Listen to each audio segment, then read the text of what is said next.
আসসালামু আলাইকুম রহমতুল্লাহি বারাকাতু।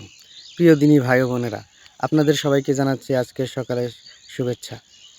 আসলে আজকে এই সালামের ব্যাপারে ২-৪টা কথা বলবো আপনাদের মাঝে। যেমন আমি যখন আপনাকে সালাম দেই, যেমন আপনাকে আমি বললাম আসসালামু আলাইকুম রহমতুল্লাহি বারাকাতু। এখন এই সালামের অর্থ কী? আমি এই সালামের মাধ্যম দিয়ে আপনাকে কি বোঝালাম, আপনাকে আমি কি বললাম, সে সম্পর্কে আজকে ২-৪টি কথা বলবো ইনশাআল্লাহ।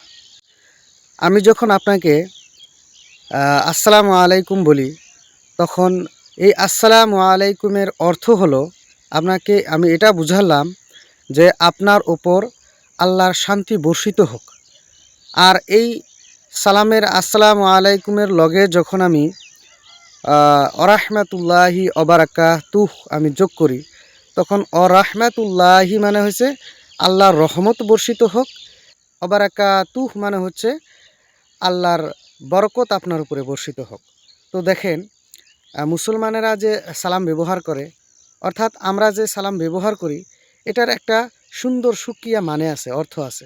আমরা যখন সালাম ব্যবহার করি, দেখেন সালামের সম্পূর্ণ অর্থ হলো, যখন আমি কাউকে বলি আসসালামু আলাইকুম রহমতুল্লাহি বারাকাতু, তার মানে আমি আপনাকে বলছি যে আপনার উপরে আল্লাহর শান্তি বর্ষিত হোক এবং আল্লাহর রহমত ও বরকত বর্ষিত হোক। দেখেন কত সুন্দর একটা অর্থ। তো আমরা মুসলমান, আমরা সবাই, যাকে আমরা আমাদের মুসলমান ভাইদেরকে যখন তাদের সাথে আমাদের সাক্ষাৎ হবে, তখন আমরা অবশ্যই সালাম ব্যবহার করব।